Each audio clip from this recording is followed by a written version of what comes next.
Nós vamos ler Atos dos Apóstolos, capítulo 11. Nós vamos ler a partir do versículo 19. Todos encontraram?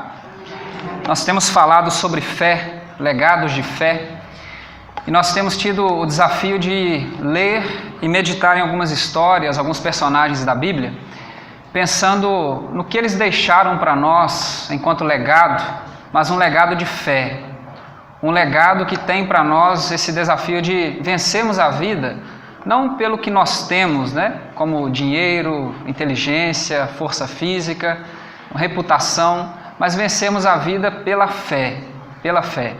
E hoje nós vamos falar sobre um personagem muito importante da Bíblia Sagrada, um personagem chamado Barnabé. Atos capítulo 11, nós vamos ler capítulo 11, versículo 19 em diante. Todos encontraram? Amém. Podemos ler? Os que tinham sido dispersos por causa da perseguição desencadeada com a morte de Estevão chegaram até a Fenícia, Chipre e Antioquia, anunciando a mensagem apenas aos judeus.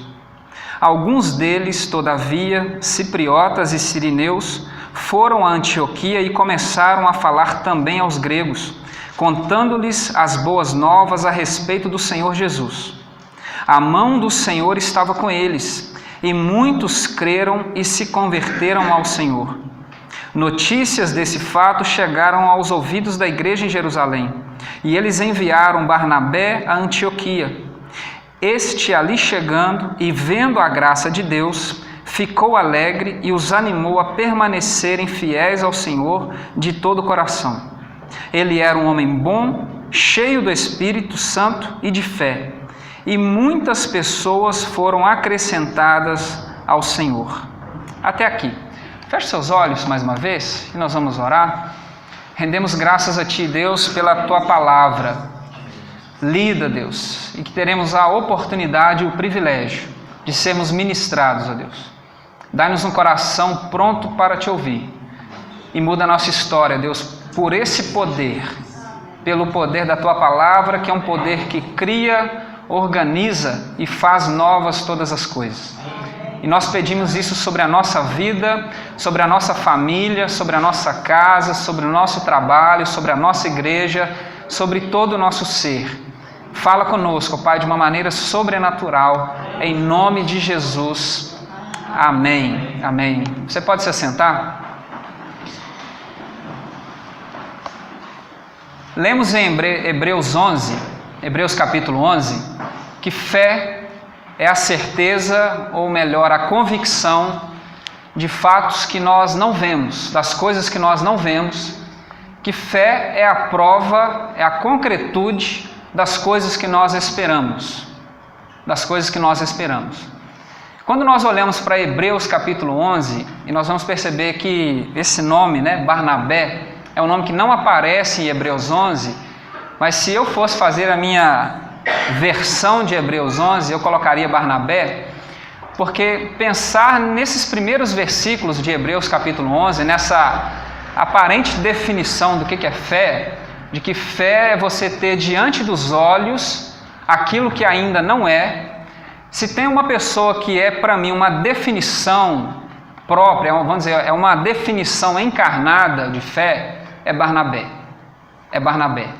É uma pessoa que está completamente alinhada, tem a sua vida completamente alinhada ao que é ser uma pessoa de fé.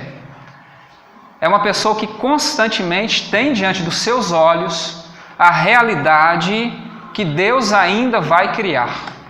É alguém que vê aquilo que ainda não é, contempla aquilo que ainda não existe. Esse alguém é Barnabé. E quando nós falamos dessa fé externada em Hebreus 11, e a gente vai perceber que muito mais do que uma simples definição, o autor de Hebreus 11, ele começa a dar exemplos concretos, de pessoas que viveram por fé, como se dissesse para nós assim, fé é um negócio tão complexo, é uma realidade tão difícil, que a gente não consegue ficar apenas dando definições abstratas e nós vamos aprender o que é fé com exemplos concretos. Aí ele começa a dizer de pessoas, vai falando de algumas histórias, para a gente perceber como que a fé se se concreta, né? Ela vai se concretizando na vida.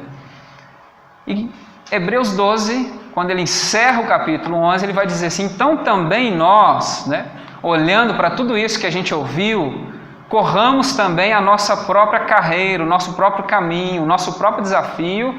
E ele vai dar algumas dicas e fecha no versículo 3 assim: olhando firmemente para Jesus, autor e consumador da nossa fé, porque em troca da alegria que lhe estava proposta, suportou a cruz, desprezou a vergonha, venceu e por isso está assentado à direita do trono de Deus.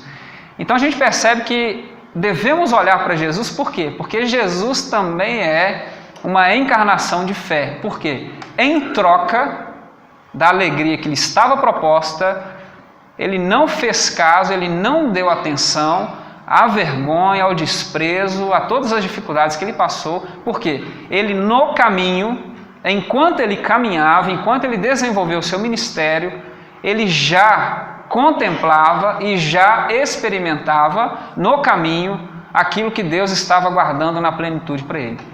Olha que coisa interessante. Esse é Jesus. Esse é Jesus. Então a fé, a gente vai perceber que ela tem a ver com antecipação. É a gente olhar para uma realidade que ainda não é, mas enxergar naquilo que não é o potencial para se tornar alguma coisa. Olha que coisa bonita, né? Talvez por isso que nos evangelhos, quando vamos falar de reino de Deus, um símbolo, né? Uma imagem, uma metáfora que é usada para reino ou para a dinâmica do reino de Deus, seja a metáfora da semente. Da semente. O que é uma semente, né? Você olha para uma semente, algo muito pequeno, algo aparentemente insignificante, algo frágil, algo que aos nossos olhos é improvável. Ao ser plantada, cuidado, regado, zelado, daqui a um tempo, essa pequena semente, ela é transformada por um poder que não é nosso. Isso é muito interessante.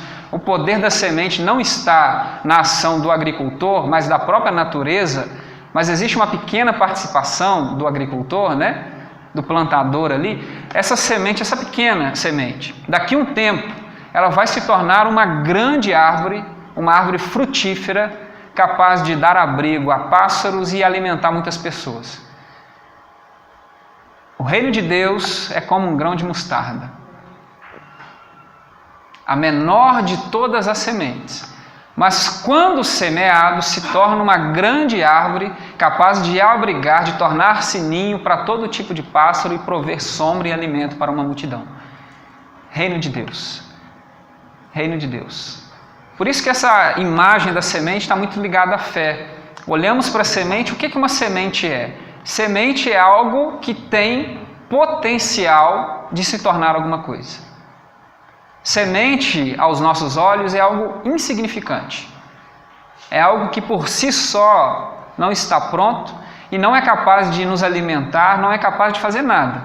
E ocupa um espaço tão pequeno, né? Pequenininho. Mas quando semeado, cuidado, regado, planta a semente quem já vê o potencial daquilo que ela pode ser. Se a gente for olhar o que a semente é, a gente desanima. A gente desanima. Mas quem planta a semente é quem vê o potencial daquilo que ela pode se tornar. E é muito interessante que quando a gente fala de reino de Deus, e olhamos para os evangelhos, principalmente para as parábolas, nós vamos ver que a imagem que define reino de Deus, semente. Semente. Barnabé é um homem de fé. Por quê? Porque Barnabé tem um olhar que vê não o que a realidade é, não o que as pessoas são, mas Barnabé é alguém que vê o potencial, aquilo que as pessoas e as realidades podem se tornar. Porque a gente pegar alguma coisa que já está pronta e dizer assim, olha, essa pessoa é muito capacitada. Ou falar assim, olha, essa situação ela é muito boa, é muito favorável para nós. Qualquer um faz. Agora, a gente olhar para uma pessoa que ninguém dá valor, que ninguém vê possibilidade, olhar para uma realidade e fala assim: isso pode ser alguma coisa muito melhor. E gastar o nosso tempo, o nosso investimento, o nosso dinheiro, as nossas habilidades, a nossa vocação para fazer aquilo atingir o propósito, só pessoas de fé que são capazes de fazer isso. E Barnabé é uma pessoa de fé. E Atos vai dizer para nós pelo menos 3 experiências que Barnabé tem, 3 encontros que Barnabé tem, que vai deixar isso muito claro para nós. E nós hoje, Igreja Metodista em Santa Luzia, Minas Gerais, 2018, nós hoje nos beneficiamos desse olhar de fé que Barnabé teve. Sabe por quê? Primeiro, nós lemos capítulo 11, versículo 19. Capítulo 6 de Atos, nós temos um episódio em que Estevão, um dos cristãos da igreja primitiva, escolhido pelos apóstolos para desenvolver uma função na igreja, sofre um tipo de perseguição, é afrontado, açoitado, até sofrer o martírio. Diante da morte de Estevão, capítulo 6 e capítulo 7 de Atos, acontece uma grande perseguição na vida da igreja e os cristãos que estavam em Jerusalém começam a fugir, se espalham para o mundo afora, até que alguns fugitivos, algumas pessoas buscando abrigo, segurança, vão se espalhando, né? E o versículo 19 do capítulo 11 vai dizer isso para nós. Alguns vão para Fenícia, Chipre e alguns para Antioquia. Chegando em Antioquia, alguns começam a pregar primeiro para os judeus, mas aí aparecem algumas pessoas, cipriotas, sirineus, algumas pessoas improváveis, algumas pessoas aos nossos olhos não habilitadas para a missão e começam a pregar não só para os judeus, como faziam os cristãos de Jerusalém, nesse entendimento ainda reduzido de que Jesus, o Messias, veio somente para os da casa de Israel. Mas esses, entre muitas aspas, atrevidos na fé, pregam para os gregos que se convertem e nasce uma igreja na cidade de Antioquia. E a gente começa a ver como que as coisas de Deus, como que a missão de Deus, ela vai se dando de uma forma muito sem controle. Nós gostamos de controlar, mas a gente vai perceber como que o reino, ele vai se espalhando de uma maneira muito contraditória às vezes.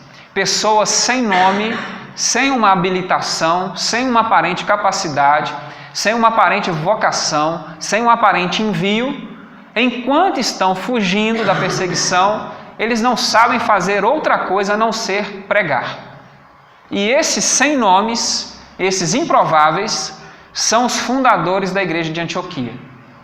Eles plantam essa igreja lá. E essa igreja começa a crescer, a notícia chega em Jerusalém, os apóstolos fazem o quê? Precisamos de mandar uma pessoa para Antioquia. Precisamos mandar uma pessoa para Antioquia. Está acontecendo um movimento lá e a gente precisa mandar alguém. E eles fazem o quê? Barnabé.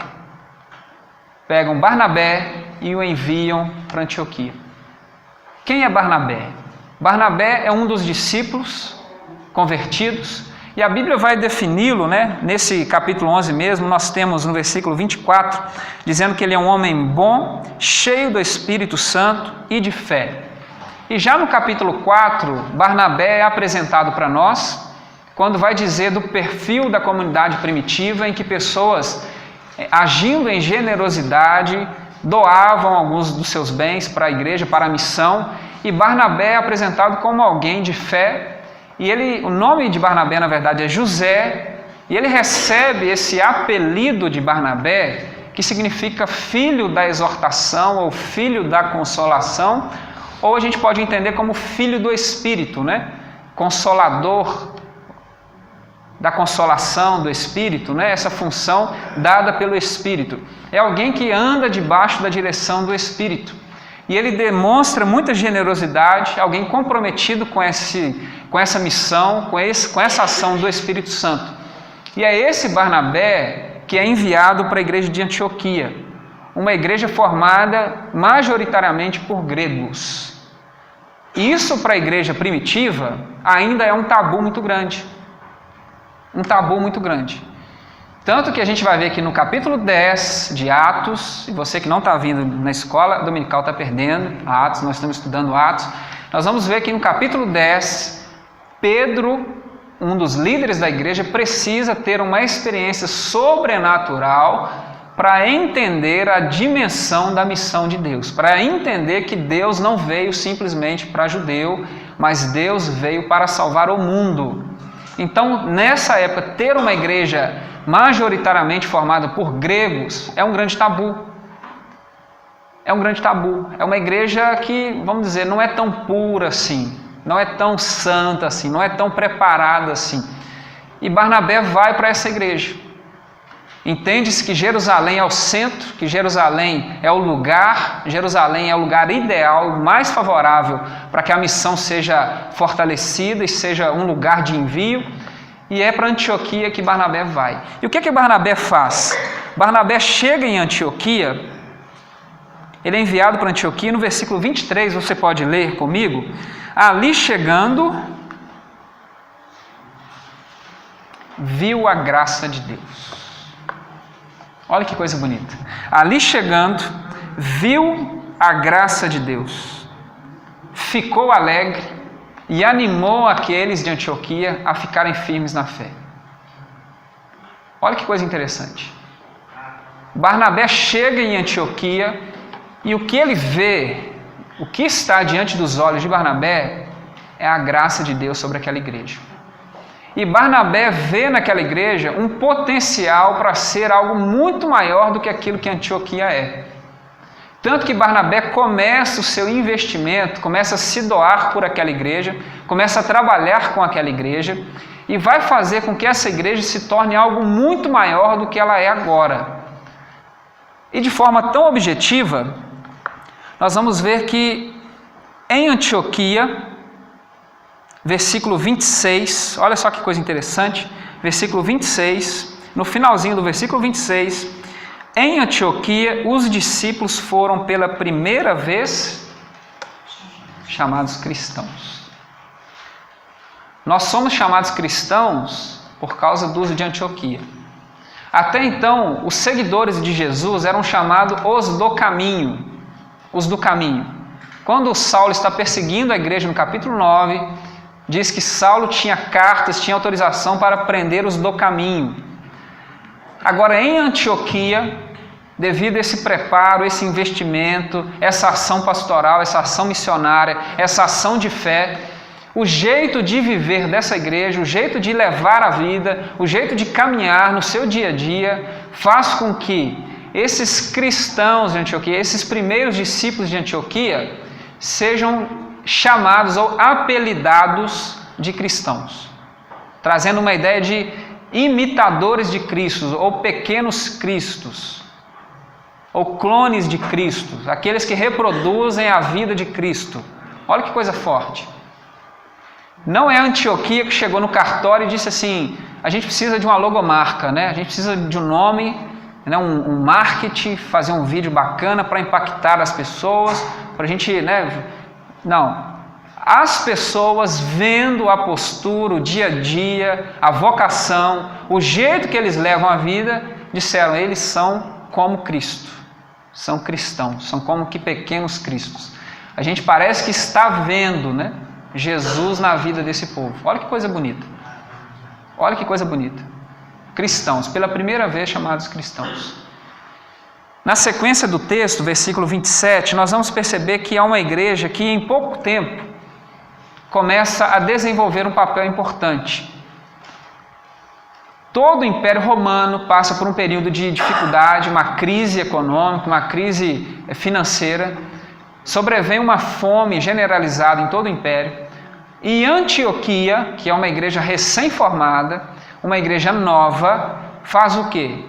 Olhando para Jerusalém, a partir do versículo 27 do capítulo 11, percebendo que os cristãos de Jerusalém estão padecendo necessidade por conta dessa crise, fazem o quê? Levantam uma oferta e mandam uma oferta através de Paulo e Barnabé para socorrer os cristãos de Jerusalém. Olha que mentalidade. Ao invés de receberem apoio de Jerusalém, que é, vamos dizer, a igreja mãe, que é o lugar ideal, onde tudo começou, né, onde possivelmente tinha toda essa estrutura para ser uma igreja forte, os de Antioquia estão agora socorrendo os de Jerusalém. Já é uma igreja que está percebendo a necessidade e a dimensão da generosidade com o outro. E a gente olha para o início da história de Barnabé, alguém generoso gerando uma igreja generosa. Olha que coisa bonita. O outro precisa, nós temos que ajudar. Já é uma igreja que tem uma mentalidade interessante.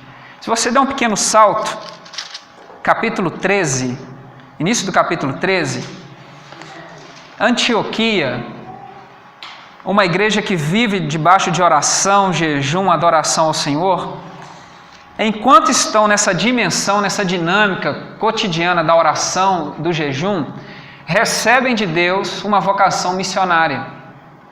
E o que Antioquia entende?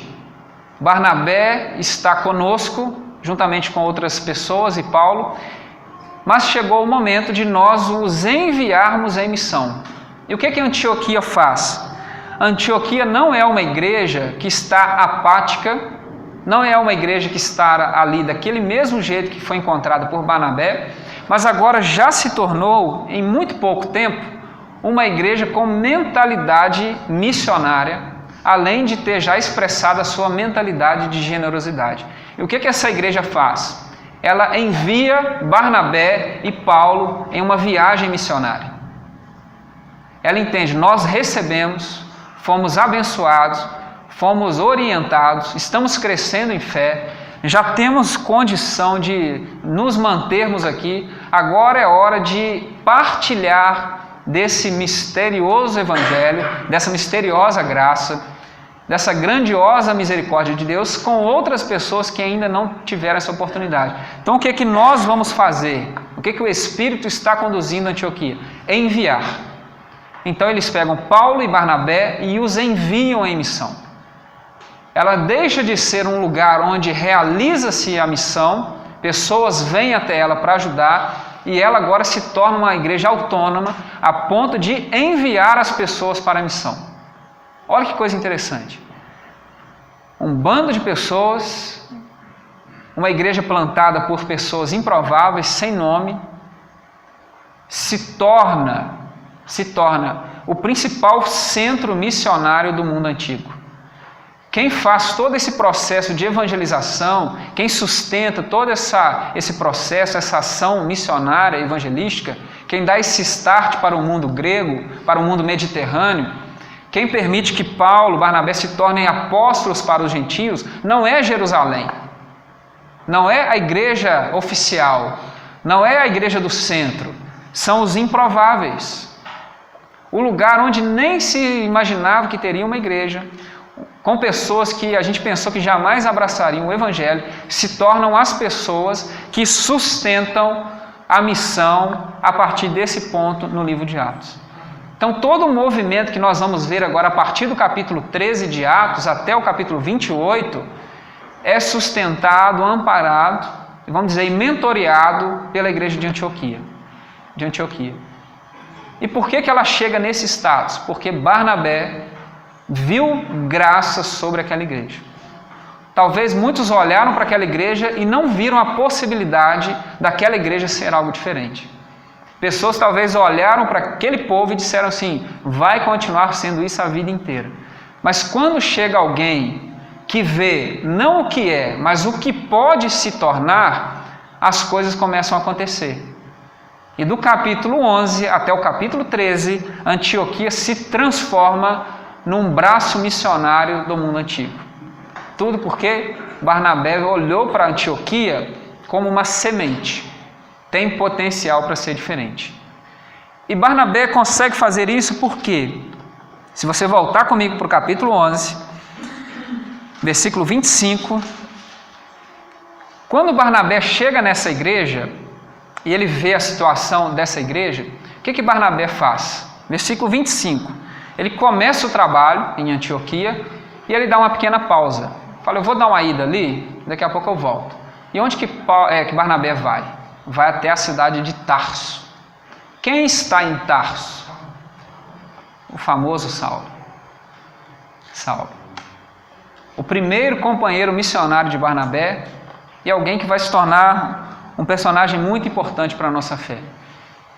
E o que acontece? Por que Saulo está em Tarso, né? Capítulo 6, capítulo 7, no martírio de Estevão, nós temos a presença desse homem lá, Saulo. Saulo era um dos perseguidores da igreja. É alguém que estava a serviço do judaísmo radical, na tentativa de parar ou de manter a pureza da lei, e todos esses cristãos que começaram a pregar eram perseguidos por um grupo, e um desses grupos era chefiado por um homem chamado Saulo. Alguém que tinha um grande status, tanto no império quanto na religião judaica, e tinha uma total autoridade para perseguir e matar. Tanto que no capítulo 9, ele está indo para a cidade de Damasco, na Síria, com autorização para perseguir os cristãos que estão lá, e no caminho para Damasco, ele tem um encontro com Jesus, ele se converte, ele tem uma transformação, e se você quer saber, lê depois a história dele, e ele muda a sua vida e ele começa um processo diferente. Só que a conversão de Saulo, ela é uma conversão muito interessante, porque ela é um processo lento, é um processo desafiador para ele, mas para a própria igreja primitiva. Tanto que depois de um certo tempo, nós vamos ler que Saulo decide dar um pulinho em Jerusalém. Ele se converte, passa 1 ou 2 anos ali na região de Damasco, ele passa um tempo na Arábia, e depois ele pensa e fala, eu vou para Jerusalém porque a coisa aqui não está muito boa para mim, preciso encontrar com os 12. E ele chega em Jerusalém, fala, me converti, e gostaria muito de ter uma reunião com a liderança da igreja. Se você ler no capítulo 9, você vai ver que ninguém aparece. Ninguém aparece. Pensa, o cara é o perseguidor, é o principal ícone da perseguição. Aí supostamente um dia chega a notícia lá na sua casa que o cara que está te perseguindo, matando, prendendo, fala assim, fulano se converteu e quer encontrar com a liderança da igreja. Você ia? Ninguém aparece. Vai que, por quê? Todos tinham medo de que Paulo talvez não tivesse convertido de verdade. Talvez Paulo realmente não tivesse tido esse encontro. E poderia ser uma estratégia. Você finge que é um dos nossos, encontra com todo mundo, elimina todo mundo, pronto. E o pessoal não se encontra com Paulo. E lá no capítulo 9 aparece um camarada chamado Barnabé, que dá a sua cara, se encontra com Paulo e fala assim, vem cá que eu vou te apresentar o pessoal.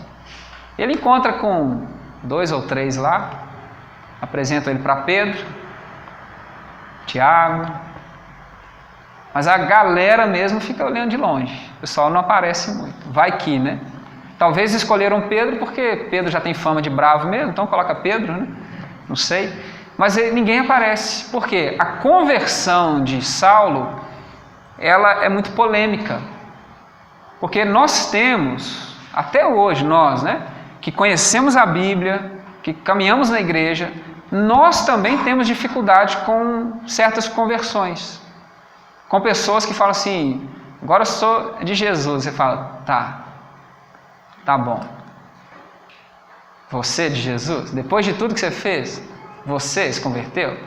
A gente tem uma dificuldade, a gente fala que nós cremos que Jesus muda, transforma, mas quando certas pessoas dizem para nós que se converteram, a gente tem dificuldade de acreditar. Você?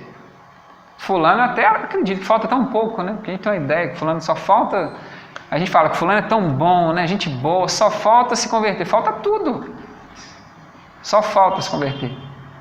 Porque a gente tem uns níveis, né? De fulano é muito ruim, então é mais difícil. Fulano é bonzinho, é mais fácil. A gente tem umas coisas...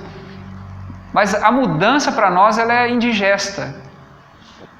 Mas começa a ter na vida de Saulo a presença de um homem, Barnabé, que começa a fazer essa ponte. E Saulo vai para Jerusalém, encontra, timidamente começa a ter espaço, mas a sua presença em Jerusalém já causa muito tumulto, transtorno, dificuldade. Aí eles mandam Paulo para Cesareia, e de Cesareia manda Paulo gentilmente para Tarso. Ou seja, vai para casa e fica lá, se a gente precisar de você, a gente chama. Paulo deve ter passado em Tarso uma média de 5, 6, até uns 7 anos em Tarso, esperando a igreja precisar dele. Porque a gente acha que ele se converte no 9 e no 13 ele já é enviado em coisa de um mês, né?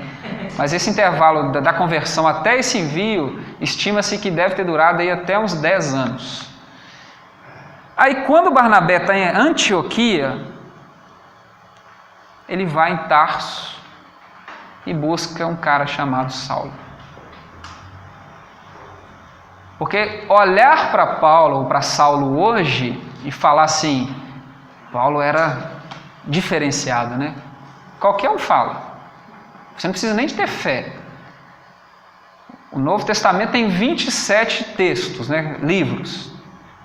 Estima-se que 13 sejam dele. Você não precisa de muito esforço. Metade de Atos fala dele. Qualquer um fala assim, esse cara foi alguém importante. Para falar tanto dele, ou ele está presente em tanta coisa, é alguém que realmente foi importante para a igreja. Mas agora, ver quem Saulo poderia ser agora, que é o diferencial. E Barnabé vai lá em Tarso e traz ele, para que junto com ele se tornasse um grande líder. E Saulo, ao lado de Barnabé, discipula essa igreja, trabalha com essa igreja, e ao mesmo tempo que ele cuida de Antioquia com Barnabé, Barnabé cuida dele. Tanto que no capítulo 13, quando Barnabé está saindo para a missão, quem é separado para a missão juntamente com Barnabé? Saulo. Saulo é separado.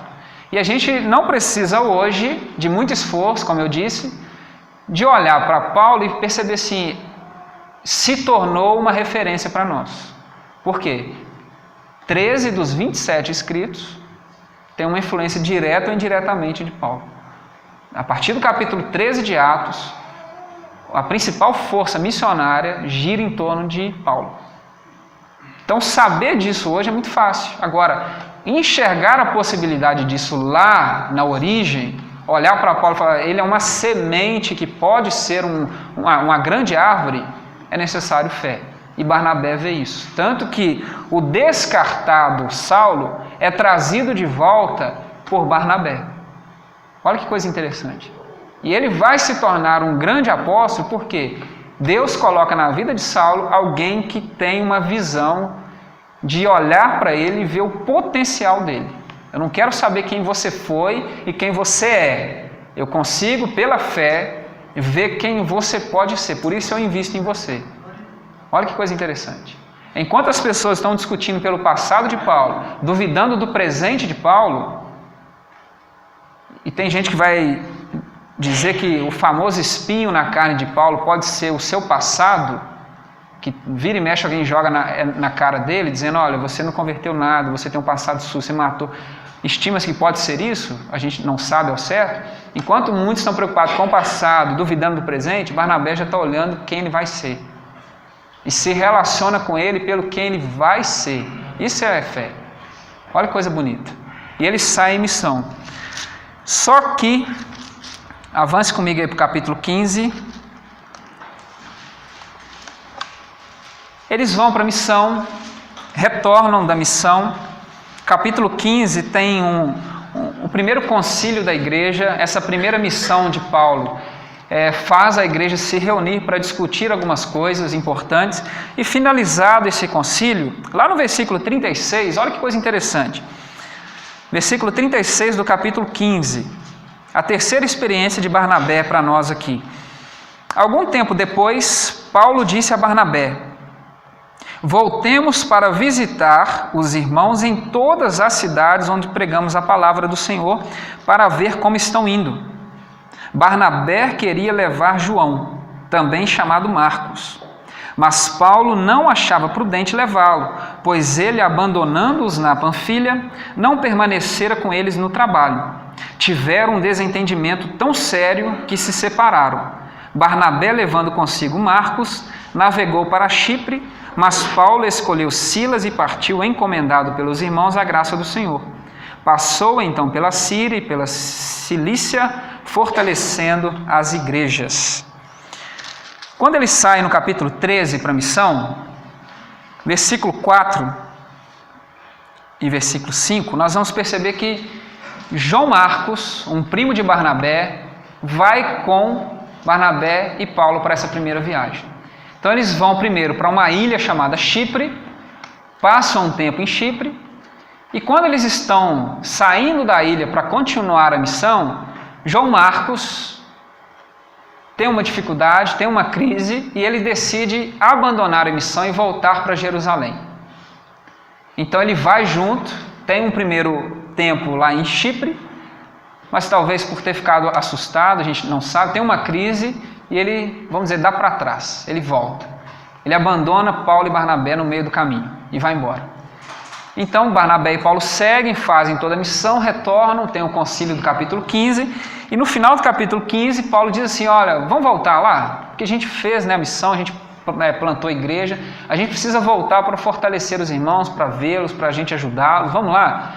Barnabé fala assim, vamos, mas eu vou chamar João Marcos para ir com a gente. E Paulo falou, não, você não vai chamar. Barnabé falou, vou chamar. Paulo falou, não vai chamar. Barnabé falou, vou chamar. E eles se desentendem quanto a esse assunto, porque para Paulo não era prudente levar João Marcos. Por quê? João Marcos errou. Ele foi com a gente e não aguentou o tranco. Então, para que a gente vai levá-lo de novo? Para correr o risco. Por quê? E talvez Paulo deve ter dito assim, você está assim só que é seu primo, é parente, né? Deve ter pensado, não sei. Porque ele não acha prudente levar. E Barnabé fala assim, é prudente levar, vamos levá-lo. E o desentendimento foi tão sério, leva, não leva, que Barnabé falou assim, então faz o seguinte, entre você, Paulo, e João Marcos, eu fico com João Marcos, segue o caminho que você quer. Olha que coisa interessante. Olha que coisa interessante. Barnabé preferiu seguir o seu caminho, um caminho diferente, ao lado de João Marcos, do que continuar a missão com Paulo. E tudo por quê? Para Paulo, João Marcos não daria conta de fazer o que ele tem que fazer. Por quê? Porque ele não deu conta de fazer anteriormente. Paulo andou com Barnabé e até agora parece que Paulo ainda não entendeu o que Barnabé já entendeu, e não só entendeu, como aplicou na própria vida de Paulo. Paulo foi descartado pelos primeiros. Barnabé o buscou e trouxe para cá e deu uma chance para ele, e ele está se tornando quem é, porque Deus colocou Barnabé na vida dele. Agora, na hora de aplicar isso na vida do outro, Paulo não quer. Por quê? Porque ele vê quem João Marcos é, não quem João Marcos pode ser. O que Barnabé fez com ele, ele não foi capaz de fazer na vida do outro. E Barnabé, como um bom discipulador, como alguém de visão, como alguém capacitado por Deus e de fé, faz o quê? Eu fico com quem tem potencial. Você já está se tornando quem você tem que se tornar. Você já tem uma autonomia para seguir o caminho. Então vai. Mas eu vou ficar com João Marcos. Por quê? João Marcos tem potencial. E aí Barnabé pega João Marcos, vai para um caminho. Paulo pega Silas e vai para outro caminho. E eles vão fazer a missão. De certa forma, eram 2, agora já são 4, mundo afora pregando. Olha que coisa bonita. Apesar da dificuldade. Por quê? Barnabé prefere ficar com quem tem potencial. Ele não está olhando para quem João Marcos é. Ele está olhando para quem João Marcos pode ser. E ele traz para perto de si alguém para cuidar.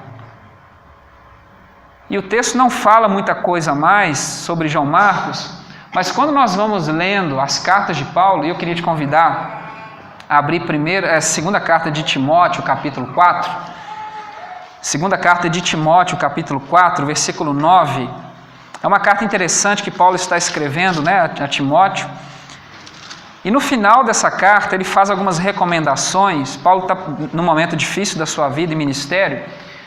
E nesse momento final da sua carta, segunda carta de Timóteo, capítulo 4, quando ele está escrevendo, olha o que ele fala. 4:9. Segunda carta de Timóteo, capítulo 4, versículo 9. Procure vir logo ao meu encontro, pois Demas, amando este mundo, abandonou-me e foi para Tessalônica. Crescente foi para a Galácia e Tito para a Dalmácia. Só Lucas está comigo. Olha o que ele diz agora. traga Marcos com você, porque ele me é útil para o ministério. Olha que coisa interessante. Aquele que o próprio Paulo descartou, aquele que o próprio Paulo pensou que seria peso morto, que seria inútil para a viagem, nesse momento, nessa fase da sua vida, quando ele escreve para Timóteo, ele fala assim: traga com você, traga junto Marcos, por quê? Me é útil para o ministério. Útil para o ministério. Aquele que Paulo descartou será útil para ele agora. Por quê? Porque Barnabé não desistiu de João Marcos. Trouxe ele para perto, investiu tempo para que ele se tornasse alguém útil para a missão, para o ministério. E não só nós vemos a importância de Marcos aqui, como nós temos um evangelho escrito por João Marcos. Evangelho de Marcos. E a pesquisa bíblica já mostrou, e com tranquilidade, que Marcos é o primeiro evangelho a ser escrito. Foi o primeiro evangelho a ser escrito. E não só o primeiro evangelho, como que serve de base para o evangelho de Mateus e o evangelho de Lucas. É um evangelho que vai inspirando, e até mesmo para o evangelho de João. O primeiro evangelho que vai auxiliar os cristãos, a igreja, vai fortalecer essa primeira fase da igreja, é escrito por esse homem que Paulo descartou. E nós hoje somos abençoados porque uma igreja de improváveis se tornou uma agência missionária, enviou pessoas para o mundo afora. Nós somos chamados cristãos porque esses primeiros cristãos de Antioquia foram chamados. Nós lemos e somos abençoados pelo evangelho escrito pelas cartas de Paulo, e nós somos evangelizados constantemente e abençoados porque João Marcos escreveu para nós um evangelho que inspirou os outros 3 evangelhos, e nós recebemos tudo isso porque Barnabé foi um homem de fé. Um homem de fé. Um homem que viu o potencial das coisas. Se ele tivesse olhado e desistido, talvez nada disso teria acontecido, ou de formas diferentes, mas ele participou disso. Nós precisamos ter um olhar assim. O Evangelho de Mateus vai dizer para nós que se tivermos um olhar de luz, todo o nosso corpo será luz. Olha que coisa bonita. Como nós olhamos. Quando nós antecipamos nos nossos olhos as realidades que Deus deseja construir na vida das pessoas, da igreja, do mundo. E é por isso que nós devemos andar. Não pelo que as pessoas, as coisas e o mundo é pelo que ele pode se tornar. Isso é andar por fé. E Barnabé é esse homem. E a gente às vezes fica pensativo e lamentando, fala: Deus, eu queria uma vida diferente. Eu queria algo diferente. Por que o Senhor não me dá? Talvez Deus já te deu. Mas como nós estamos esperando cair pronto, e a gente não está aberto para as sementes, nós não abrimos os nossos olhos, nós não enxergamos aquilo que Deus já deu. Deus deu para Barnabé uma igreja, não uma igreja pronta, uma igreja que se tornaria algo, e deu para ele 2 pessoas não prontas, mas que se tornariam algo. E Deus tem dado para nós oportunidades, Deus tem dado para nós excelentes chances, mas cabe a nós termos um olhar diferente. Enquanto nós olharmos para aquilo que as coisas são e não para aquilo que as coisas podem se tornar, nós vamos ficar frustrados, lamentando, reclamando. Ah, poderia ser assim, mas você não enxerga o que poderia ser. A gente só sente a falta, né? E é preciso para nós termos um olhar de fé. Que Deus abra os nossos olhos, que Deus nos faça enxergar o potencial das coisas e pessoas que Deus tem colocado na nossa vida. Porque quando nós andarmos assim, nós vamos experimentar o que Barnabé experimentou, o que Jesus experimentou, o que todos esses homens e mulheres que nós temos em Hebreus capítulo 11, e até os que não estão lá, experimentaram. Quando nós tivermos um olhar, o potencial, Deus talvez já te deu, está nas suas mãos, sementes, oportunidades. Cabe a gente agora enxergar o que elas podem ser e trabalhar para que elas se tornem aquilo que Deus já determinou que elas se tornem. Não desanime diante das dificuldades da sua vida pessoal, da sua casa, da sua família, seu ministério, sua igreja, e por que não dizer desse mundo? Desse mundo. Porque é por amor a esse mundo que Jesus veio. Olha que coisa bonita. Jesus veio pelo que esse mundo pode se tornar. Por amar ao mundo, Ele veio até nós. Tudo antecipando as realidades. Eu queria que nós orássemos. Eu queria que você orasse. Talvez você olhe para a sua vida, para a sua realidade, para o seu ministério, para a sua família, para o seu trabalho, para a sua saúde, e você se sente privado. Mas Deus tem dado para nós sementes. Sementes. Tem fé quem vê o potencial da semente.